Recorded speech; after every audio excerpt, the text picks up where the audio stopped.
ഹരിയും. സാക്ഷാത് വൈകുണ്ഠനാഥൻ്റെ ആ ദിവ്യ ശരീരത്തെ സ്വന്തം പുറത്ത് താങ്ങിക്കൊണ്ട് അദ്ദേഹം ആഗ്രഹിക്കുന്ന സ്ഥലത്തേക്ക് വളരെ പെട്ടെന്ന് തന്നെ അദ്ദേഹത്തെ എത്തിക്കാൻ ബദ്ധശ്രദ്ധനായ അദ്ദേഹത്തിൻ്റെ വാഹനമായി വർത്തിക്കുന്ന ആ ഗരുഡ ഭഗവാന്റെ ദിവ്യമായ കഥയാണ് നമ്മൾ ഇന്ന് കേൾക്കാൻ പോകുന്നത്. കഥ ആരംഭിക്കുന്നത് ഒരു വിവാഹത്തിലൂടെയാണ്. ദക്ഷൻ്റെ 2 പെൺമക്കളും കശ്യപ പ്രജാപതിയും തമ്മിലുള്ള വിവാഹം. ദക്ഷൻ്റെ മൂത്ത മകളുടെ പേര് കദ്രു എന്നും രണ്ടാമത്തെ മകളുടെ പേര് വിനത എന്നുമായിരുന്നു. ഇവരെ ദക്ഷൻ കശ്യപ പ്രജാപതിക്ക് വിവാഹം കഴിച്ചു കൊടുത്തു. അങ്ങനെ 2 പേരും സപത്നികളായി കശ്യപൻ്റെ ആശ്രമത്തിൽ വളരെ സന്തോഷത്തോടു കൂടി വസിച്ചു. ആശ്രമത്തിൻ്റെ കാര്യങ്ങളിലെല്ലാം വളരെ ശ്രദ്ധയോടുകൂടി അവർ പ്രവർത്തിച്ചു. അപ്പോൾ അവരുടെ ആ ശ്രദ്ധയും അവരുടെ ചിട്ടയും ധർമ്മബോധവും കണ്ട് കശ്യപ പ്രജാപതിക്ക് വളരെ സന്തോഷമായി. അപ്പോൾ ഒരു ദിവസം 2 പേരെയും അടുത്ത് വിളിച്ച് അവരോട് ചോദിച്ചു, നിങ്ങളുടെ പ്രവൃത്തിയിൽ ഞാൻ പ്രസന്നനാണ്. നിങ്ങൾക്ക് എന്തെങ്കിലും വരം വേണമെന്നുണ്ടെങ്കിൽ ചോദിച്ചോളൂ, ഞാൻ നൽകാം. 2 പേരും കുറച്ചു നേരം ആലോചിച്ചു. എന്നിട്ട് കദ്രു പറഞ്ഞു, വളരെ തേജസ്വികളും ബലശാലികളുമായിട്ടുള്ള 1000 നാഗങ്ങളെ പുത്രന്മാരായി തനിക്ക് വേണം എന്ന് കദ്രു ആവശ്യപ്പെട്ടു. തഥാസ്തു എന്ന് കശ്യപൻ പറഞ്ഞു. ഉടനെ തന്നെ വിനത ചോദിച്ചു, കദ്രുവിൻ്റെ മക്കളേക്കാൾ തേജസ്സും ബലവുമുള്ള 2 മക്കളെ എനിക്ക് വേണം എന്ന് വിനത ആവശ്യപ്പെട്ടു. അതിനും തഥാസ്തു എന്ന് മറുപടി കശ്യപ പ്രജാപതി നൽകി. ഇത്രയും ശ്രേഷ്ഠരായ മക്കൾ ഉണ്ടാകണമെങ്കിൽ അത് യജ്ഞത്തിൽ നിന്നേ സാധിക്കൂ എന്ന് അദ്ദേഹത്തിന് അറിയാം. അതുകൊണ്ട് തന്നെ വളരെ ഗംഭീരമായ ഒരു യജ്ഞം നടത്താൻ അദ്ദേഹം തീരുമാനിച്ചു. എല്ലാവരെയും ക്ഷണിച്ചു. ദേവന്മാരും ഋഷികളും എല്ലാവരും വന്നു എന്ന് മാത്രമല്ല, അവരെല്ലാം ആ യാഗത്തിൻ്റെ ഭാഗമായി അതിൽ പങ്കെടുത്തു. ഓരോരുത്തരും അവർക്ക് ചെയ്യാൻ പറ്റുന്ന രീതിയിലുള്ള സഹായങ്ങൾ കശ്യപന് വേണ്ടി ചെയ്തു കൊടുത്തു. അപ്പോൾ യാഗത്തിന് വേണ്ട സമിത്തുകൾ അത് കൊണ്ടുവരാനായിട്ട്, വിറകുകൾ കൊണ്ടുവരാനായിട്ട് ഇന്ദ്രനും അതുപോലെ വാലഖില്യന്മാരുമാണ് പോയത്. ഇന്ദ്രൻ മഹാബലവാനാണ്. അദ്ദേഹം വളരെ വലിയ വൃക്ഷങ്ങളെയാണ് പിഴുതെടുത്തിട്ട് കൊണ്ടുവരുന്നത്. മറ്റ് ആ വിറകുകളുടെ ആവശ്യമേ വരില്ല എന്ന രീതിയിലുള്ള വൃക്ഷങ്ങളെയാണ് അദ്ദേഹം കൊണ്ടുവരുന്നത്. എന്നാൽ വാലഖില്യന്മാർ വളരെ ചെറിയ യോഗികളാണ്. വളരെ ചെറിയ ആകാരമാണ് അവർക്ക് ഓരോരുത്തർക്കും ഉള്ളത്. കണ്ടു കഴിഞ്ഞാൽ നമുക്ക് പെട്ടെന്ന് കാണാൻ പോലും പറ്റില്ല, അത്രയും ചെറിയ ആകൃതിയാണ്. അപ്പോൾ അങ്ങനെയുള്ള അവർക്ക് ഇത്ര വലുതൊന്നും താങ്ങാൻ പറ്റില്ല. അപ്പോൾ അവർ ചെറിയൊരു കൊമ്പിനെ എല്ലാവരും കൂടി പിടിച്ച് പതുക്കെ പതുക്കെ ഇങ്ങനെ നടക്കുകയാണ്. ഇത് കണ്ടപ്പോൾ ഇന്ദ്രന് പരിഹാസം തോന്നി. ഇവരെന്തിനായി വെറുതെ ഇങ്ങനെ കാട്ടിക്കൂട്ടുന്നത്, ഞാനിവിടെ ഉണ്ടല്ലോ, ഞാൻ മതി എന്നൊക്കെയുള്ളൊരു തോന്നലുണ്ടായി. അപ്പോൾ ആ ഒരു അഹങ്കാരത്തിൽ നിന്ന് അവരെ വില വയ്ക്കാതെ അവർ ഈ ചെറിയ കൊമ്പും താങ്ങി പോകുന്ന സമയത്ത് അവരെ കവച്ചു വെച്ചുകൊണ്ട് ഇന്ദ്രൻ നടന്നുപോയി. അവർക്കത് വല്ലാത്ത ദേഷ്യമുണ്ടാക്കി. കാരണം തപസ്വികളെ ആദരിക്കുക എന്നത് ധർമ്മമാണ്. അപ്പോൾ തൻ്റെ ബലത്തിൽ ഇത്രയും അഹങ്കാരം വന്ന ഒരാൾ മറ്റുള്ളവരെ ആദരിക്കാതെ നടക്കാൻ തുടങ്ങിയാൽ അത് ധർമ്മച്യുതിയാണ്. അങ്ങനെയുള്ള ആൾ ഇന്ദ്രപദവിയിൽ ഇരിക്കാൻ യോഗ്യനല്ല. അപ്പം അതുകൊണ്ട് അദ്ദേഹത്തെക്കാൾ ശക്തിശാലിയായ ഒരു ഇന്ദ്രനെ ആവിർഭവിപ്പിക്കണം എന്നവർ തീരുമാനിച്ച് അവരുടെ തപസ്സിൻ്റെ ഫലം കൊണ്ട് അവരങ്ങനെ ഒരു ഇന്ദ്രൻ ഉണ്ടാകും എന്ന് മനസ്സുകൊണ്ട് വിചാരിച്ചു. വളരെ ശക്തിയുള്ള സങ്കല്പമാണ്. സത്സങ്കല്പരാണ് ഈ ഋഷികളെല്ലാം. അവരെന്തെങ്കിലും സങ്കല്പിച്ചാൽ അത് നടക്കും. അപ്പോൾ പ്രപഞ്ചത്തെ തന്നെ അവർ ആവാഹിച്ചുകൊണ്ട് ആ പ്രപഞ്ച ശക്തിയോട് അവർ പറയുകയാണ്, ഇന്ദ്രനേക്കാൾ ബലശാലിയായ ഇന്ദ്രൻ വരണം എന്നവർ ആഹ്വാനം ചെയ്യുകയാണ്. ഇത് കേട്ട ഉടനെ ആ യാഗശാലയിലുള്ള എല്ലാവരും ആ ഭാഗത്തേക്ക് ഓടിയെത്തി. കശ്യപ പ്രജാപതി വന്നത് അവരെ പ്രണമിച്ചു. എന്നിട്ട് പറഞ്ഞു, നിങ്ങൾ പറയുന്നത് ശരിയാണ്, ഇന്ദ്രനൊരു ശിക്ഷയുടെ ആവശ്യമുണ്ട്. പക്ഷേ ഇന്ദ്രൻ ആ പദവി നൽകിയിട്ടുള്ളത് ബ്രഹ്മദേവനാണ്. പ്രപഞ്ചത്തിലെ വ്യവസ്ഥയ്ക്കനുസരിച്ചിട്ടുള്ള ധർമ്മത്തെ പാലിക്കാൻ നമ്മൾ ഓരോരുത്തരും ബാധ്യസ്ഥരാണ്. അതുകൊണ്ട് ഇന്ദ്രനെ മാറ്റി അവിടെ മറ്റൊരാളെ പ്രതിഷ്ഠിക്കുന്നത് ശരിയല്ല. അതുകൊണ്ട് നിങ്ങളിപ്പോൾ സങ്കല്പിച്ചിട്ടുള്ള ഈ ഇന്ദ്രൻ ഇത് പക്ഷികളുടെ ഇന്ദ്രനായി ഭവിക്കട്ടെ എന്ന് ദയവായി അനുഗ്രഹിച്ചാലും എന്ന് കശ്യപ പ്രജാപതി ചോദിക്കുന്നു. ഇത് കേട്ടപ്പോൾ അങ്ങ് പറഞ്ഞത് ശരിയാണ് എന്ന് പറഞ്ഞുകൊണ്ട് വാലഖില്യ ഋഷിമാർ അങ്ങനെ തന്നെ ആവട്ടെ, പക്ഷികളുടെ ഇന്ദ്രനായ ഒരു കുട്ടി അങ്ങയ്ക്ക് തന്നെ ജനിക്കട്ടെ എന്ന് അനുഗ്രഹിച്ചു. അങ്ങനെ യാഗം സമ്പൂർണമായി. യജ്ഞപ്രസാദം ഭാര്യമാർക്ക് അദ്ദേഹം നൽകി. അവരത് കഴിച്ചു. കുറച്ചു കാലങ്ങൾ കഴിഞ്ഞപ്പോൾ അവർ ഗർഭിണിയായി. അങ്ങനെ കുറച്ചു കാലങ്ങൾ കഴിഞ്ഞപ്പോൾ അവർ പ്രസവിച്ചു. കദ്രു 1000 മുട്ടകളെയാണ് പ്രസവിച്ചത്. വിനതയാവട്ടെ 2 മുട്ടകളെയാണ് പ്രസവിച്ചത്. അവർ രണ്ടുപേരും ആ മുട്ടകളെ ഓരോ ചൂട് നിലനിർത്തുന്ന വളരെ ദിവ്യമായ പാത്രങ്ങളിൽ നിക്ഷേപിച്ചു. എന്നിട്ട് അതിനെ കാത്തുപോന്നു. 500 കൊല്ലങ്ങൾ കഴിഞ്ഞുപോയി. 500 കൊല്ലങ്ങൾ കഴിഞ്ഞപ്പോൾ കദ്രുവിൻ്റെ മുട്ടകൾ വിരിയാൻ തുടങ്ങി. അതിൽ നിന്നും നാഗങ്ങൾ പുറത്തേക്ക് വരാൻ തുടങ്ങി. തേജസ്സുള്ള മഹാബലവാന്മാരായ എന്നാൽ വളരെയധികം വിഷമുള്ള നാഗങ്ങൾ അതിൽ നിന്നും പ്രത്യക്ഷപ്പെടാൻ തുടങ്ങി. ഇത് കണ്ടപ്പോൾ വിനതയ്ക്ക് വല്ലാത്ത ദുഃഖം തോന്നി. തൻ്റെ മക്കൾ ഇനിയും വന്നിട്ടില്ലല്ലോ എന്ന ദുഃഖം തോന്നി. അപ്പോൾ ആ ദുഃഖം തോന്നിയ സമയത്ത് ചിലപ്പോൾ മുട്ടയുടെ തോട് പൊട്ടിക്കാൻ പറ്റാതെ കുട്ടി അതിൻ്റെ ഉള്ളിൽ ബുദ്ധിമുട്ടായിരിക്കും എന്നൊക്കെ കരുതി ഓടിച്ചെന്ന് ഒരു മുട്ടയെ ഇവർ പൊളിച്ചു നോക്കുമ്പോൾ അതിൻ്റെ ഉള്ളിൽ ഒരു ശിശുവുണ്ട്. തേജസ്വിയായ ശിശുവാണ്. അരയ്ക്ക് മുകൾ ഭാഗം നന്നായി വളർന്നിട്ടുണ്ട്, പൂർണ്ണ വളർച്ച എത്തിയിട്ടുണ്ട്. പക്ഷെ അരയ്ക്ക് താഴ്ഭാഗം വളർന്നിട്ടില്ല.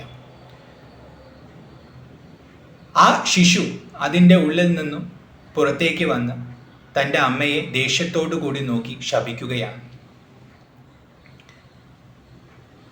ഏതൊരു പെങ്ങളോടുള്ള ഈർഷ്യ കൊണ്ടാണോ ക്ഷമ കൈവിട്ടുകൊണ്ട് നീ ഈ മുട്ടയെ പൊട്ടിച്ചത്, ആ പെങ്ങളുടെ, ആ ജ്യേഷ്ഠത്തിയുടെ, ആ സപത്നിയുടെ ദാസിയായിക്കൊണ്ട് 500 കൊല്ലം നീ ഇരിക്കട്ടെ എന്ന് പറഞ്ഞ് ശപിച്ചു.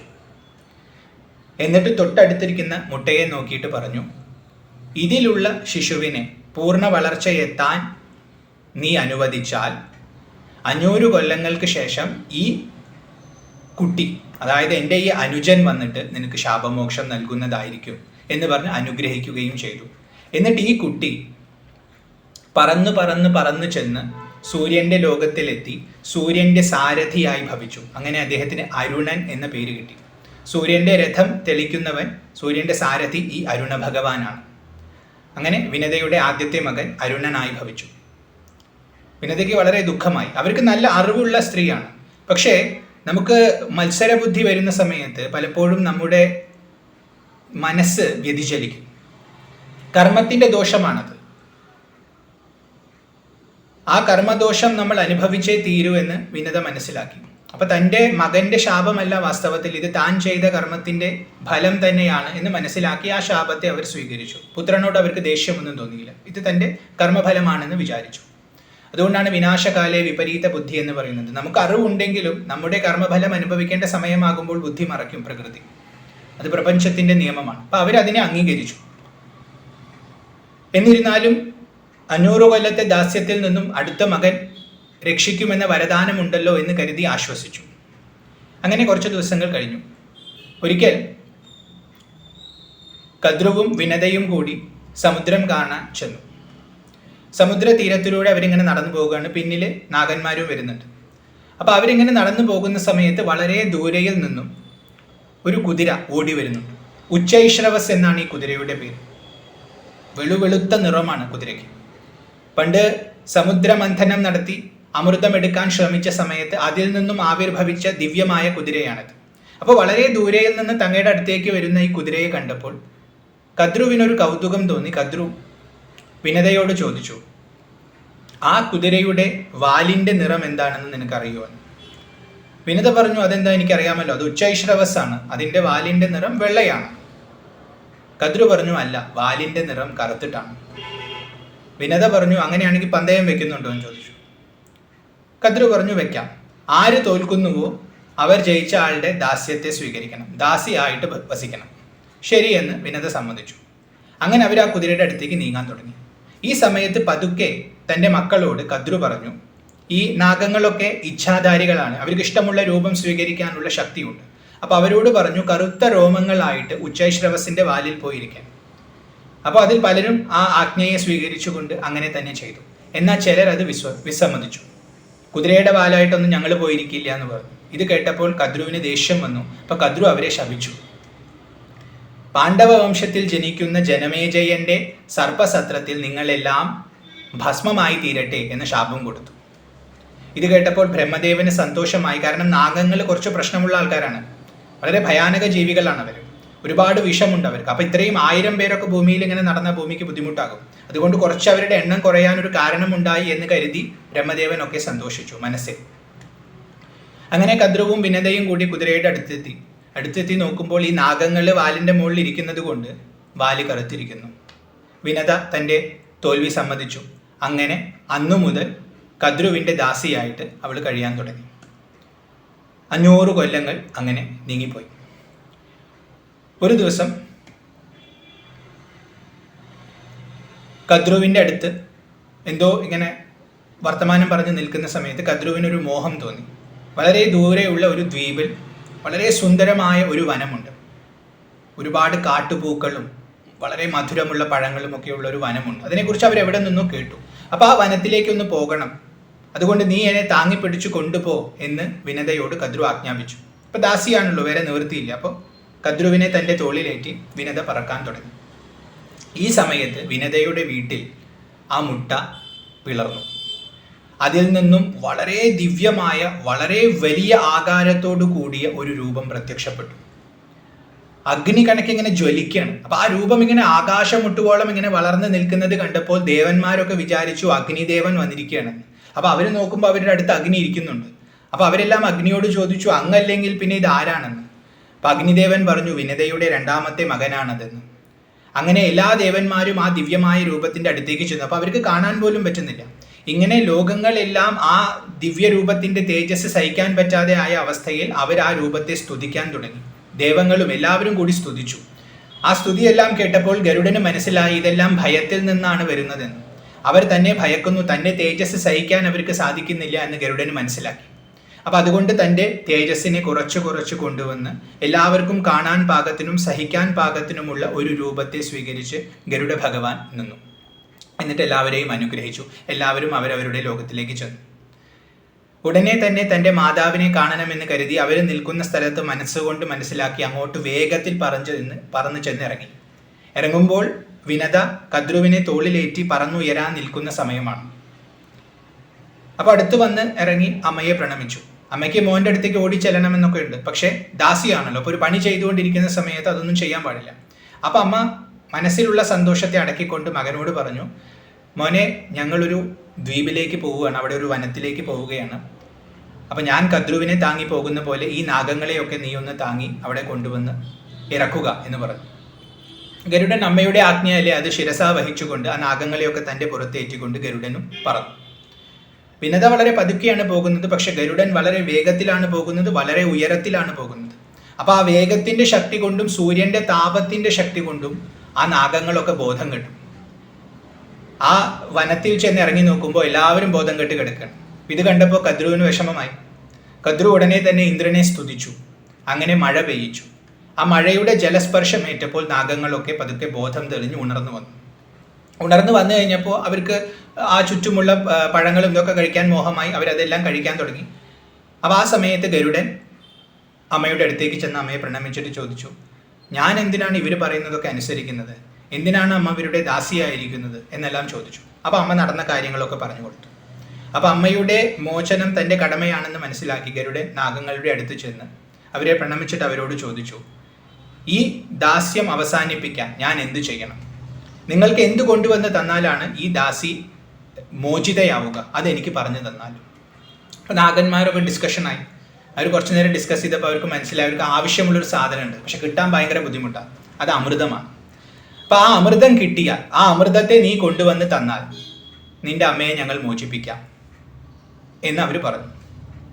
ഗരുഡൻ ശരി, ഞാൻ അമൃതം കൊണ്ടുവരാം എന്ന് പറഞ്ഞ് അവരുടെ അനുവാദം വാങ്ങി അമ്മയെ ചെന്ന് അമ്മയുടെ അനുഗ്രഹം വാങ്ങി. എന്നിട്ട് അമ്മയോട് പറഞ്ഞു, ഞാൻ അമൃതം കൊണ്ടുവരാൻ പോവുകയാണ്, പക്ഷെ എനിക്ക് വല്ലാത്ത വിശപ്പുണ്ട്, അടക്കാൻ പറ്റാത്ത വിശപ്പാണ്. അപ്പോൾ ആ വിശപ്പ് അടക്കിയതിന് ശേഷം മാത്രമേ ഈ പ്രയാണം സാധ്യമാകൂ. അതുകൊണ്ട് ഞാൻ ആരെ ഭക്ഷിക്കണം, എവിടെ ചെന്ന് ഭക്ഷിക്കണം എന്നൊന്ന് ഉപദേശിച്ചു തന്നാലും എന്ന് അമ്മയോട് പറഞ്ഞു. ഇപ്പോൾ വിനത കുറച്ചു നേരം ചിന്തിച്ചു കഴിഞ്ഞപ്പോൾ അവർക്ക് മനസ്സിലൊരു കാര്യം തെളിഞ്ഞു. അപ്പോൾ അവർ പറഞ്ഞു, കുറച്ചടുത്തായി ഒരു ദ്വീപുണ്ട്. ആ ദ്വീപിൽ മഹാദുഷ്ടന്മാരായ നിഷാദന്മാർ വസിക്കുന്നുണ്ട്. മഹാദുഷ്ടന്മാരാണ്, അവരെ കൊണ്ട് ലോകത്തിന് ഉപദ്രവം മാത്രമേ ഉള്ളൂ. അവരെ ചെന്ന് നീ ഭക്ഷിച്ചാലും നിന്റെ വിശപ്പടക്കിയാലും എന്ന് പറഞ്ഞു. ശരി എന്ന് പറഞ്ഞ് അമ്മയുടെ കാൽ തൊട്ട് അനുഗ്രഹം വാങ്ങി വളരെ വേഗത്തിൽ പറന്ന് ചെന്ന് ആ ദ്വീപിലിറങ്ങി അവിടെയുള്ള നിഷാദന്മാരെ മുഴുവൻ ഭക്ഷിച്ചു. പക്ഷെ ഭക്ഷിച്ചു കഴിഞ്ഞിട്ടും ഗരുഡൻ്റെ വിശപ്പടങ്ങിയിട്ടില്ല. കാരണം മഹാ ആകാരമാണ്, മഹാശക്തിശാലിയാണ്. അപ്പം അത്രയും വിശപ്പുണ്ട് അദ്ദേഹത്തിന്. അപ്പോൾ വിശപ്പടങ്ങിയിട്ടില്ല. ഇനി എന്ത് ചെയ്യുമെന്നിങ്ങനെ ആലോചിച്ച് നിൽക്കുന്ന സമയത്ത് ഗരുഡൻ പ്രകടനായി എന്ന് മനസ്സിലാക്കിയ കശ്യപ പ്രജാപതി തൻ്റെ മകനെ കാണാനായിട്ട് അവിടേക്ക് പ്രത്യക്ഷപ്പെട്ടു. ഉടനെ തന്നെ അച്ഛൻ്റെ കാൽ തൊട്ട് അനുഗ്രഹം വാങ്ങി അച്ഛന് സുഖമല്ലേ എന്നെല്ലാം ചോദിച്ചു. അച്ഛനും കുശല പ്രശ്നങ്ങളൊക്കെ ചെയ്തു. അപ്പോൾ മകൻ പറഞ്ഞു, എനിക്കിങ്ങനെ അമൃതം കൊണ്ടുവരാനായിട്ട് ഞാൻ പോവുകയാണ്, പക്ഷെ വിശപ്പ് മാറുമെന്ന് കരുതിയാണ് ഇവിടെ വന്നത്, പക്ഷെ ഇപ്പോഴും വിശപ്പ് മാറിയിട്ടില്ല, എന്താ ചെയ്യേണ്ടതെന്ന് അറിയുന്നില്ല എന്ന് പറയും. ആ സമയത്ത് കശ്യപ പ്രജാപതി കുറച്ചു നേരം ധ്യാനിച്ചിട്ട് അദ്ദേഹം പറയും, നീ ഒരു കാര്യം ചെയ്തോ, ഇവിടെ നിന്ന് കുറച്ച് അകലെയായിട്ട് മറ്റൊരു ദ്വീപുണ്ട്. ആ ദ്വീപിൽ പർവ്വതാകാരമായ ഒരു ആനയും അത്രയും വലിപ്പമുള്ള ഒരു ആമയുമുണ്ട്. ഇവർ പരസ്പരം പൊരുതിക്കൊണ്ടിരിക്കുകയാണ്. ആന ആമയെ അടിക്കുന്നു, ആമ ആനയെ അടിക്കുന്നു, ഇങ്ങനെ പരസ്പരം പൊരുതിക്കൊണ്ടിരിക്കുകയാണ്. അവരെ പോയി നീ ഭക്ഷിച്ചാലും. അപ്പോൾ ഗരുഡന് ആശ്ചര്യം തോന്നി, അതെന്താ ഈ ഇത്രയും വലിയ ആമയും ആനയും, ഇവരെവിടെ നിന്നാണ് ജനിച്ചത്, എന്താണ് ഇവരുടെ കഥ, എന്തിനാണ് ഇവർ പോരടിക്കുന്നത്, ഇതൊക്കെ എനിക്ക് അറിയാൻ ആഗ്രഹമുണ്ട്, പറയാൻ സാധിക്കുമെങ്കിൽ അങ്ങ് പറഞ്ഞു തന്നാലും എന്ന് അച്ഛനോട് അപേക്ഷിച്ചു. അപ്പോൾ ആ സമയത്ത് അച്ഛൻ പറഞ്ഞു, ഇവര് പൂർവജന്മങ്ങളിൽ സഹോദരന്മാരായിരുന്നു. വിഭാവസു എന്നും സുപ്രതീകൻ എന്നുമായിരുന്നു ഇവരുടെ പേര്. ജ്യേഷ്ഠനും അനുജനുമായിരുന്നു. അന്ന് ഇവർ തമ്മിൽ സ്വത്തിൻ്റെ പേരിൽ തർക്കമുണ്ടായി. അനിയന് സ്വത്ത് ഭാഗിക്കണം, ഏട്ടൻ ഭാഗിക്കാൻ തയ്യാറല്ല. അങ്ങനെ ഏട്ടനും അനിയനും തമ്മിൽ കലഹമായ സമയത്ത് ഏട്ടൻ അനിയനെ ശപിച്ചു. അതായത് വിഭാവസു സുപ്രതീകനെ ശപിച്ചു, നീ ആമയായി തീരട്ടെ, അല്ല നീ ആനയായി തീരട്ടെ എന്ന് ശപിച്ചു. അപ്പോൾ സുപ്രതീകന് ദേഷ്യം വന്നു. അദ്ദേഹം തിരിച്ചു ശപിച്ചു, നീ ആമയായി തീരട്ടെ എന്ന്. അങ്ങനെ രണ്ടുപേരുടെയും ശാപം ഫലിച്ചു. ജ്യേഷ്ഠൻ ആമയായിട്ടും അനുജൻ ആനയായിട്ടും ഇവിടെ ജനിച്ചു. വളരെ ദിവ്യമായ, വളരെ ഭീമമായ ആകാരത്തോട് കൂടിയിട്ടാണ്. പക്ഷെ ഇവിടെ ജനിച്ചിട്ടും അവരുടെ വൈരം തീർന്നിട്ടില്ല. ആ പൂർവ്വകാല സ്മരണയുള്ളത് കൊണ്ട് ഇപ്പോഴും രണ്ടുപേരും കൂടി അടികൊണ്ടിരിക്കുകയാണ്. അപ്പോൾ ഈ യുദ്ധം നിൽക്കാൻ പോകുന്നില്ല, സ്വത്തിൻ്റെ പേരിലുള്ള ഈ തർക്കം നിൽക്കാൻ പോകുന്നില്ല. അതുകൊണ്ട് നീ അവരെ പോയി ഭക്ഷിച്ചു, അവരെ കൊണ്ട് പ്രത്യേകിച്ചിട്ട് ലോകത്തിനൊരു ഗുണമില്ല. അപ്പം നിന്റെ വിശപ്പെങ്കിലും അടങ്ങട്ടെ എന്ന് പറഞ്ഞ് ഗരുഡനെ അനുഗ്രഹിച്ചു. ഗരുഡൻ ആ അനുഗ്രഹം സ്വീകരിച്ചുകൊണ്ട് വളരെ വേഗത്തിൽ ആ ദ്വീപിലേക്ക് പറന്നു. വളരെ പെട്ടെന്ന് തന്നെ തൻ്റെ ഓരോ കാലുകൊണ്ട് രണ്ടുപേരെയും പിടിച്ച് പൊക്കിയിട്ട് പറന്നുയർന്നു. അപ്പോൾ എവിടെയെങ്കിലും ഒന്ന് ഇരുന്നിട്ട് വേണം ഇവരെ ഭക്ഷിക്കാൻ. എവിടെ ഇരിക്കുമെന്ന് വിചാരിച്ച് കുറേ ദൂരം സഞ്ചരിച്ചപ്പോൾ അവിടെ വളരെ മഹാവൃക്ഷം കണ്ടു. അപ്പോൾ ആ വൃക്ഷം കണ്ടപ്പോൾ ആ വൃക്ഷത്തിൻ്റെ മുകളിൽ ചെന്നിരിക്കുക. അപ്പോൾ കാരണം തൻ്റെ ആകാരം അത്രയും വലുതാണ്, പോരാത്തതിന് വളരെ ഭാരമുള്ള രണ്ട് ജീവികളെയും പിടിച്ചിട്ടാണ് പോകുന്നത്. അപ്പോൾ നല്ല ബലമുള്ള ഒരു കൊമ്പിലിരുന്നാൽ മാത്രമേ ഭക്ഷിക്കാൻ പറ്റുള്ളൂ, അല്ലെങ്കിൽ അത് ഒടിഞ്ഞു പോകും. അതുകൊണ്ട് വളരെ വലിയ ആ വൃക്ഷം കണ്ടപ്പോൾ അതിൻ്റെ കൊമ്പിലിരിക്കാമെന്ന് കരുതി അവിടെ ചെന്നിരുന്നതും ആ കൊമ്പ് ഒടിഞ്ഞുപോയി. അത്രയും ഭാരമായിരുന്നു, കൊമ്പിന് പോലും താങ്ങാൻ പറ്റില്ല ഇത്രയും വലിയ വൃക്ഷത്തിൻ്റെ. അപ്പോൾ കൊമ്പൊടിഞ്ഞപ്പോൾ ഉടനെ തന്നെ ഗരുഡൻ പറന്നു പോകാൻ നോക്കുന്ന സമയത്ത് ഒരു മിന്നായം പോലെ അദ്ദേഹം ശ്രദ്ധിച്ചു, ആ കൊമ്പിൽ ഒരുപാട് ഋഷികൾ തൂങ്ങിക്കിടക്കുന്നുണ്ട്. കാല് ആ കൊമ്പിൽ വെച്ചുകൊണ്ട് തൂങ്ങിക്കിടന്ന് തപസ് ചെയ്യുകയാണ്. അത് വാലഖില്യന്മാരാണ്. ആ വാലഖില്യന്മാരെ കണ്ടത് വളരെ പെട്ടെന്നാണ് ഗരുഡൻ കണ്ടത്. കണ്ട ഉടനെ തന്നെ കൊക്കുകൊണ്ട് ആ കൊമ്പിനെ പിടിച്ച് അത് നിലത്ത് വീഴാതെ സൂക്ഷിച്ച് ഗരുഡൻ മുകളിലേക്ക് ഉയർന്നു. അങ്ങനെ ഉയർന്ന് കുറേ ദിക്കിലേക്ക് സഞ്ചരിച്ചു. എവിടെയാണ് ഇപ്പോൾ ഇത് വെക്കുക എന്ന് വിചാരിച്ച് ഇങ്ങനെ സഞ്ചരിച്ചു. ഗരുഡൻ ഈ സഞ്ചരിക്കുന്നതെല്ലാം വാലഖില്യന്മാർ കണ്ട് ആശ്ചര്യപ്പെട്ടു. അവർക്ക് മനസ്സിലായി അവരുടെ അനുഗ്രഹത്തിൽ നിന്നും ജനിച്ചിട്ടുള്ള ദിവ്യ സന്തതിയാണിത്, പക്ഷികളുടെ ഇന്ദ്രനായി വന്നിട്ടുള്ളവനാണിതെന്ന് അവർക്ക് മനസ്സിലായി. അപ്പോൾ അവർക്ക് വളരെ ആശ്ചര്യം തോന്നി, സന്തോഷവും തോന്നി. ആ സന്തോഷം കൊണ്ട് അവർ ഗരുഡന് പേര് കൊടുത്തു. ഗരുഡൻ എന്ന പേര് ഈ വാലഖില്യന്മാരാണ് അദ്ദേഹത്തിന് കൊടുക്കുന്നത്. ഒരുപാട് ഭാരത്തെ താങ്ങുന്നു. ഒരു ആമ, ഒരു ആന, രണ്ടും പർവ്വതാകാരമാണ്. പോരാത്തതിന് ഇത്രയും വലിയ കൊമ്പ് അതിൽ തൂങ്ങിക്കിടക്കുന്ന ഞങ്ങളെയും ഒക്കെ താങ്ങിക്കൊണ്ട് നിഷ്പ്രയാസം നീ പറന്നുയർന്നു. അതുകൊണ്ട് ഇത്രയും ഭാരം താങ്ങാൻ സാധിക്കുന്ന നീ ഗരുഡൻ എന്ന പേരിൽ അറിയപ്പെടട്ടെ എന്ന് പറഞ്ഞ് അനുഗ്രഹിച്ചു. ഉടനെ തന്നെ കശ്യപ പ്രജാപതി അവിടെ പ്രത്യക്ഷപ്പെട്ടു. വാലഖില്യന്മാരെ പതുക്കെ താഴെ ഇറക്കാനായിട്ട് ഗരുഡനോട് പറഞ്ഞു. ഗരുഡൻ ആ കൊമ്പൊന്ന് താഴ്ത്തി കൊടുത്തു. വാലഖില്യന്മാരെ താഴെ ഇറങ്ങി ഗരുഡനെ അനുഗ്രഹിച്ചു. കശ്യപനെയും അനുഗ്രഹിച്ച് അവർ പറന്നുയർന്നു. വേറൊരു സ്ഥലത്തൊരു ഹിമാലയത്തിൻ്റെ ഒരു ഭാഗത്ത് തപസ് ചെയ്യാനായി പോയി. ആ സമയത്ത് കശ്യപൻ പറഞ്ഞു, ഈ കൊമ്പ് അങ്ങനെ അവിടെ ഇവിടെയും കൊണ്ടുപോയി ഇട്ടാൽ ശരിയാവില്ല. അപ്പോൾ ഒരു പർവ്വതം കാണിച്ചു കൊടുത്തു. ആ പർവ്വതത്തിൽ വളരെ വിജനമായ ഒരു സ്ഥലമുണ്ട്, അവിടെ ആരുമില്ല. അപ്പോൾ അവിടെ കൊണ്ടുപോയിട്ട് അവിടെ ഈ കൊമ്പ് നിക്ഷേപിച്ചിട്ട് അവിടെ ഇരുന്ന് നീ നിന്റെ ഭക്ഷണത്തെ കഴിച്ച് പിന്നെ നിന്റെ ദൗത്യത്തിലേക്ക് പോയിക്കോളൂ എന്ന് പറഞ്ഞു. അങ്ങനെ ഗരുഡൻ ആ കൊമ്പ് കൊണ്ടുപോയി ആ പർവ്വതത്തിൽ കൊണ്ടുപോയി ഇട്ടു. അവിടെ ഇട്ടിട്ട് ആമയും ആനയും നന്നായി ഭക്ഷിച്ചു. ഗരുഡൻ്റെ വിശപ്പ് മാറി. അങ്ങനെ സന്തോഷത്തോടു കൂടി ഗരുഡൻ അമൃതത്തെ ലക്ഷ്യം വെച്ചുകൊണ്ട് ദേവലോകത്തിലേക്ക് പറന്നുയർന്നു. ഈ സമയത്ത് ഗരുഡൻ ഇങ്ങനെ വരികയാണ്. അപ്പോൾ ഗരുഡന്റെ തേജസ് എന്ന് പറഞ്ഞാൽ വളരെ ഗംഭീര തേജസ്സാണ്. ദേവന്മാർക്ക് അത് അനുഭവപ്പെടാൻ തുടങ്ങി. ഇന്ദ്രന് ഭയം പിടിച്ചു. ഇന്ദ്രൻ ഉടനെ തന്നെ തൻ്റെ ഗുരുവായ ബൃഹസ്പതിയോട് ചോദിച്ചു, ആരാണ് ഈ വരുന്നത്? അപ്പോൾ ബൃഹസ്പതി പറഞ്ഞു, അന്ന് വാലഖില്യന്മാർ പറഞ്ഞില്ലേ, ആ രണ്ടാമത്തെ ഇന്ദ്രനാണ്. ഇന്ദ്രനേക്കാൾ ശക്തിയുള്ള പക്ഷികളുടെ ഇന്ദ്രനായ ഗരുഡനാണ് ഈ വരുന്നത്. വിനതയുടെ രണ്ടാമത്തെ മകനാണ്. അമൃതമെടുക്കാനാണ് അവൻ വരുന്നത് എന്ന് പറഞ്ഞു. അവനെ തടയാൻ ആർക്കും സാധിക്കില്ല എന്നും പറഞ്ഞു. അപ്പോൾ ഗുരു പറഞ്ഞാൽ അത് മനസ്സിലാക്കി മാറിക്കൊടുക്കുന്നതാണ് നല്ലത്. പക്ഷേ ഇന്ദ്രന് അഹങ്കാരം വന്നു. ഓഹോ, അങ്ങനെയാണെങ്കിൽ അവനെ ഞാൻ തടഞ്ഞിരിക്കും എന്ന് പറഞ്ഞ് ദേവന്മാരെയൊക്കെ വിളിച്ച് അമൃതകുംഭം വെച്ചിട്ടുള്ള സ്ഥലത്തേക്ക് ചെല്ലാൻ പറഞ്ഞ് വളരെ വലിയൊരു പ്രൊട്ടക്ഷൻ തന്നെ അവിടെ ഉണ്ടാക്കി. ഗരുഡൻ വളരെ വേഗത്തിൽ പറന്നു വന്നിറങ്ങി. ദേവന്മാർ അറ്റാക്ക് ചെയ്തു. ഗരുഡൻ ഫൈറ്റ് ചെയ്തു. ഗംഭീരമായ യുദ്ധം നടക്കുകയാണ്. ആർക്കും പിടിച്ചു നിൽക്കാൻ പറ്റുന്നില്ല. ഗരുഡന്റെ ചിറകടി കാരണം പൊടി പടരാൻ തുടങ്ങിയപ്പോൾ ആർക്കും കണ്ണു കാണാതെ. അപ്പൊ എന്തു ചെയ്യണമെന്നറിയാതെ എല്ലാവരും വായു ഭഗവാനോട് പറഞ്ഞപ്പോൾ വായു ഭഗവാൻ പൊടി മാറ്റി. എന്നിട്ട് വീണ്ടും യുദ്ധം നടന്നു. കുറേ നേരം യുദ്ധം നടന്ന് ദേവന്മാരൊക്കെ പരാജയപ്പെട്ടു. ഓരോരുത്തരും ഓരോ ദിക്കിലേക്ക് ഓടി. ആർക്കും ഗരുഡന്റെ മുമ്പിൽ പിടിച്ചു നിൽക്കാൻ പറ്റുന്നില്ല. അങ്ങനെ എല്ലാവരും ഓരോ ദിക്കിലേക്ക് ഓടിയപ്പോൾ ഗരുഡൻ മുമ്പിലേക്ക് നീങ്ങി. അപ്പൊ നോക്കുമ്പോൾ ആ അമൃത കുംഭത്തിന് ചുറ്റും വളരെ തീക്ഷ്ണതയോടെ കത്തുന്ന അഗ്നി ഇങ്ങനെ ജ്വലിച്ചുകൊണ്ടിരിക്കുകയാണ്. അപ്പൊ ഈ അഗ്നിയെ ശമിപ്പിക്കാതെ അപ്പുറത്തേക്ക് പോകാൻ പറ്റില്ല. ഗരുഡൻ ഉടനെ തന്നെ വളരെ അടുത്തുള്ള ഒരു വലിയ ജലസ്രോതസ്സിലേക്ക് ചെന്ന് 8000 മുഖങ്ങളുള്ള ഒരു ആകാരത്തെ സ്വീകരിച്ച് അതിലെ ജലം മുഴുവൻ കുടിച്ചെടുത്ത് ഈ അഗ്നിയുടെ അടുത്ത് വന്ന് തുപ്പി ആ അഗ്നിയെ മുഴുവൻ ശമിപ്പിച്ചു. അഗ്നി മുഴുവൻ ശമിപ്പിച്ച് അടുത്തേക്ക് ചെന്ന് നോക്കുമ്പോൾ അവിടെ ഒരു ചക്രം ഇങ്ങനെ കറങ്ങിക്കൊണ്ടിരിക്കുകയാണ്. മിന്നലിന്റെ വേഗത്തിലാണ് ഈ ചക്രം കറങ്ങുന്നത്. വളരെ മൂർച്ചയുള്ള ആരങ്ങളാണ്. അടുത്തേക്ക് ചെന്ന ഉടനെ മുറി. അത്രയും മൂർച്ചയുള്ള, അത്രയും വേഗത്തിൽ കറങ്ങിക്കൊണ്ടിരിക്കുകയാണ്. അകത്തേക്ക് കടക്കാൻ പറ്റില്ല, ആ രീതിയിൽ കറങ്ങിക്കൊണ്ടിരിക്കുകയാണ്. അപ്പോൾ ഗരുഡ ഭഗവാൻ സൂക്ഷ്മമായി നോക്കിയപ്പോൾ അതിൻ്റെ മധ്യത്തിൽ ഒരു സുഷിരമുണ്ട്, ഒരു ചെറിയ ഓട്ടയുണ്ട്. അത് കണ്ടപ്പോൾ ഗരുഡന് മനസ്സിലായി അതിൻ്റെ ഉള്ളിൽ കൂടെ പോകാം. അപ്പോൾ ഗരുഡൻ സിദ്ധനാണ്. അദ്ദേഹം തൻ്റെ ആകാരത്തെ ചെറുതാക്കി വളരെ വ്യക്തമായി കാത്തു നിന്നു, ക്ഷമയോടുകൂടി നിന്നു.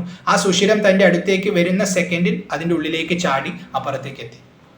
അപ്പുറത്തെത്തി നോക്കുമ്പോൾ അവിടെ 2 സർപ്പങ്ങൾ, മഹാ ആകാരത്തിലുള്ള സർപ്പങ്ങളാണ്, മഹാവിഷമുള്ള സർപ്പങ്ങളാണ്. അവർ ഗരുഡൻ്റെ നേർക്ക് വന്നു. ഉടനെ തന്നെ പൊടി പടർത്തിക്കൊണ്ട് അവരുടെ കണ്ണ് മൂടിപ്പിച്ച് അവരെ പ്രഹരിച്ചുകൊണ്ട് 2 പേരെയും 2 കഷ്ണങ്ങളാക്കി അവരെ വധിച്ചു. അത് കഴിഞ്ഞിട്ട് ഗരുഡൻ അമൃതകുംഭം എടുത്തു. അത് തനിയെ സ്വയം പാനം ചെയ്യുന്നില്ല. കാരണം ഒരു കർമ്മം ഏറ്റെടുത്തിരിക്കുകയാണ്, അത് ചെയ്യണം. അത്രേ ഗരുഡന് വിചാരമുള്ളൂ. അല്ലാതെ അമൃതത്വത്തിന് വേണ്ടിയിട്ടൊന്നല്ല വന്നത്. അപ്പോൾ ആ അമൃതകുംഭം എടുത്തുകൊണ്ട് ഗരുഡൻ പറന്നു പോകാൻ ശ്രമിക്കുന്ന സമയത്ത് ഗരുഡൻ കാണുന്നു അവിടെ വളരെ ദിവ്യമായ ഒരു ചതുർബാഹു രൂപം. തൻ്റെ ജീവിതത്തിൽ താൻ ഇത്രയും സുന്ദരമായ ഒരു രൂപം കണ്ടിട്ടില്ല. ഗരുഡൻ നിശ്ചലനായിപ്പോയി. ആ ദിവ്യമായ മൂർത്തിയെ നോക്കി ഗരുഡൻ ഒന്ന് നമസ്കരിച്ചു. അപ്പോൾ ആ മഹാവിഷ്ണു നാരായണനാണ് അവിടെ പ്രത്യക്ഷപ്പെട്ടത്. അദ്ദേഹം ആ ഗരുഡനെ അനുഗ്രഹിച്ചിട്ട് ചോദിച്ചു, നിനക്ക് എന്തെങ്കിലും വരം വേണമെങ്കിൽ ചോദിച്ചോളൂ എന്ന്. അപ്പോൾ ഗരുഡൻ പറഞ്ഞു, ഞാൻ സദാ അങ്ങയുടെ മുകളിൽ ഇരിക്കട്ടെ, ഇതാണ് എനിക്ക് ആദ്യത്തെ വരം വേണ്ടത്. രണ്ടാമതായി എനിക്ക് വരം വേണ്ടത് അമൃതം കുടിക്കാതെ തന്നെ എനിക്ക് അമരത്വം ലഭിക്കട്ടെ എന്നാണ്. അപ്പോൾ മഹാവിഷ്ണു അനുഗ്രഹിച്ചു, നീ എൻ്റെ കൊടിയിൽ അടയാളമായി സദാ ഉണ്ടാകും, അതുകൊണ്ട് എൻ്റെ മുകളിൽ ഉണ്ടാകും, അതുപോലെ നിനക്ക് അമരത്വവും ലഭിക്കും. ഗരുഡന് വളരെ സന്തോഷമായി. അപ്പോൾ തനിക്ക് ഒരു കാരണവുമില്ലാതെ താൻ ചോദിക്കാതെ തന്നെ തൻ്റെ അടുത്ത് പ്രത്യക്ഷപ്പെട്ട് തനിക്ക് എന്തെങ്കിലും വേണോ എന്ന് ചോദിച്ചതുകൊണ്ട് ആ ഭഗവാന് തിരിച്ചെന്തെങ്കിലും കൊടുക്കണമെന്ന് ഗരുഡന് തോന്നി. ഭക്തി ഉണർന്നുള്ളേ. അപ്പോൾ ഭക്തിയോടുകൂടി ഗരുഡൻ ചോദിച്ചു, ഞാൻ അങ്ങേക്ക് എന്തെങ്കിലും തരട്ടെ, അങ്ങ് എന്തെങ്കിലും ആവശ്യമുണ്ടെങ്കിൽ ചോദിക്കും, ഞാൻ തരാം എന്ന് പറഞ്ഞു. മഹാവിഷ്ണു ചിരിച്ചുകൊണ്ട് പറഞ്ഞു, അങ്ങനെയാണെങ്കിൽ നീ ഇന്നു മുതൽ എൻ്റെ വാഹനമായിരിക്കുക എന്ന് പറഞ്ഞു. ഗരുഡൻ ആ ആജ്ഞയെ ശിരസ വഹിച്ചുകൊണ്ട് അങ്ങനെ തന്നെ ആവട്ടെ എന്ന് പറഞ്ഞ് ഇന്നു മുതൽ ഞാൻ അങ്ങയുടെ വാഹനമായി കൊള്ളാം എന്ന് സമ്മതിച്ചു. അങ്ങനെ മഹാവിഷ്ണുവിൻ്റെ അനുഗ്രഹം വാങ്ങി അമൃതകുംഭവുമായി അദ്ദേഹം പറക്കാൻ തുടങ്ങി. അദ്ദേഹം പറക്കുന്നത് കണ്ട സമയത്ത് ഇന്ദ്രൻ അവിടെ വന്നു. അപ്പം തൻ്റെ ദേവഗണങ്ങളും തൻ്റെ വിദ്യകളും എല്ലാം പരാജയപ്പെട്ടു എന്ന് മനസ്സിലാക്കി അഹങ്കാരവും ദേഷ്യവും ഒക്കെ തോന്നിയ ഇന്ദ്രൻ തൻ്റെ വജ്രായുധം തന്നെ എടുത്ത് ഗരുഡൻ്റെ നേർക്ക് പ്രഹരിച്ചു. പക്ഷെ ആ വജ്രായുധം ഗരുഡനെ ഏൽക്കുന്നില്ല. കാരണം മഹാശക്തിശാലിയാണ്, ഇന്ദ്രനേക്കാൾ ശക്തിയുള്ളവനാണ് ഗരുഡൻ. പക്ഷേ ആ അസ്ത്രം അതൊരു ഋഷിയുടെ തപസ്സിൻ്റെ ഫലമാണ്. അപ്പോൾ ആ അസ്ത്രത്തെ ഒന്ന് മാനിക്കണമെന്ന് മനസ്സിലാക്കി തൻ്റെ ഒരു തൂവലിനെ ദാനമായി കൊടുത്തു. ഒരു തൂവൽ നിക്ഷേപിച്ചു താഴേക്ക്. അപ്പോൾ ആ അസ്ത്രം ഏറ്റു എന്ന ഗരുഡൻ ഒരു മുറിവും ഉണ്ടായില്ല. അപ്പോൾ ആ തൂവൽ ഇങ്ങനെ, ആ സ്വർണ്ണ നിറത്തിലുള്ള തൂവൽ ഇങ്ങനെ വീഴുന്നത് കണ്ടപ്പോൾ ചുറ്റുപാട് നിന്നവർക്കൊക്കെ ആശ്ചര്യമായി. അവർ സ്തുതിച്ചു. അവർ ഗരുഡന് പുതിയൊരു പേര് കൊടുത്തു, സുപർണൻ എന്ന്. അങ്ങനെ ഈ സ്തുതിയൊക്കെ കണ്ടപ്പോൾ ഇന്ദ്രന് മനസ്സിലായി ഇത് സാധാരണക്കാരനല്ല, ഏറ്റുമുട്ടാൻ പറ്റുന്ന ആളല്ല, അതുകൊണ്ട് സൗഹൃദം തന്നെയാണ് നല്ലത് എന്ന് മനസ്സിലാക്കി ഗരുഡന്റെ അടുത്ത് വന്ന് സൗഹൃദത്തിൽ ഏർപ്പെട്ടു. ഗരുഡൻ ആ സൗഹൃദത്തെ സ്വീകരിച്ചു. എനിക്ക് നിന്നോട് ഒരു വിരോധവുമില്ല. ഞാൻ ഈ അമൃതം എടുത്തിട്ടുള്ളത് എൻ്റെ ആവശ്യത്തിന് വേണ്ടിയല്ല, അത് നാഗങ്ങൾക്ക് കൊടുക്കാൻ വേണ്ടിയാണ്, എൻ്റെ അമ്മയെ മോചിപ്പിക്കാൻ വേണ്ടിയാണ്. അപ്പോൾ ഇന്ദ്രൻ പറഞ്ഞു, അങ്ങനെയാണെങ്കിൽ നീ ഒരു കാര്യം ചെയ്യും, നീ നാഗങ്ങൾക്ക് ഇത് കൊടുത്തോ, പക്ഷെ നീ വെച്ച് നീങ്ങുന്ന ഉടനെ തന്നെ ഞാനിത് അപഹരിച്ചു കൊണ്ടുപോയി കളാം. അപ്പം നാഗങ്ങൾക്ക് കിട്ടൂല, നിന്റെ അമ്മയ്ക്ക് മോചനവും കിട്ടും. അങ്ങനെ നമുക്കൊരു ധാരണയിലെത്താം എന്ന് പറഞ്ഞു. രണ്ടുപേരും അത് അംഗീകരിച്ചു. അങ്ങനെ ഗരുഡൻ വളരെ വേഗത്തിൽ നാഗങ്ങൾ ഇരിക്കുന്ന ഭാഗത്തേക്ക് വന്നിട്ട് അവിടെ കുശപ്പുല്ലുകൾ വിരിച്ച് അതിൻ്റെ മുകളിൽ ഈ അമൃതകുംഭത്തെ വെച്ചിട്ട് അവരോട് പറഞ്ഞു, ഇതാ ഞാൻ പറഞ്ഞ പ്രകാരം നിങ്ങൾക്ക് അമൃതകുംഭം കൊണ്ടുവന്ന് തന്നിരിക്കുന്നു. ഇനി നിങ്ങൾ കുളിച്ച് ശുദ്ധരായി വന്നിട്ട് ഈ അമൃതത്തെ സേവിച്ചു കൊള്ളുക. എൻ്റെ അമ്മയെ ആദ്യം മോചിപ്പിക്കുക. നാഗങ്ങൾക്ക് വളരെ സന്തോഷമായി, അവർക്ക് വേണ്ടത് കിട്ടിയല്ലോ. അപ്പോൾ അവർ പറഞ്ഞു, നിന്റെ അമ്മയെ ഇതാ മോചിപ്പിച്ചിരിക്കുന്നു എന്ന് പറഞ്ഞ് നാഗങ്ങൾ കുളിക്കാൻ പോയി. ഗരുഡൻ അമ്മയെ അനുഗ്രഹം വാങ്ങി അമ്മയെയും കൂട്ടി പറന്നുപോയി. ആ സമയത്ത് ഉടനെ തന്നെ ഇന്ദ്രൻ വന്നിട്ട് അമൃതകുംഭം അടിച്ചു മാറ്റിക്കൊണ്ടുപോയി. നാഗങ്ങൾ കുളിയൊക്കെ കഴിഞ്ഞ് വന്ന് നോക്കുമ്പോൾ കുംഭം കാണാനില്ല. അവർക്ക് മനസ്സിലായി അവർ ചതിക്കപ്പെട്ടു എന്ന്.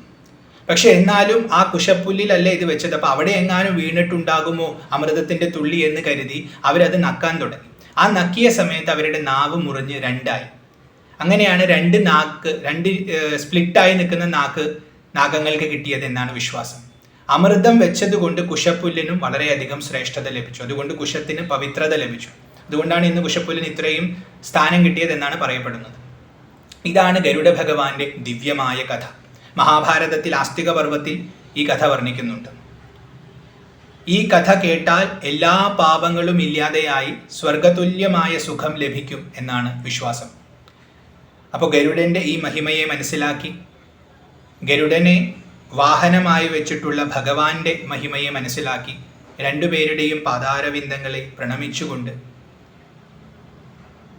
ഈ കഥയുടെ ഫലമായ ആ സർവൈശ്വര്യങ്ങളും നമുക്ക് ഓരോരുത്തർക്കും ഉണ്ടാകട്ടെ എന്ന് പ്രാർത്ഥിച്ചുകൊണ്ട് ഈ കഥയെ അവരുടെ തൃപ്പാദങ്ങളിൽ തന്നെ സമർപ്പിക്കുന്നു.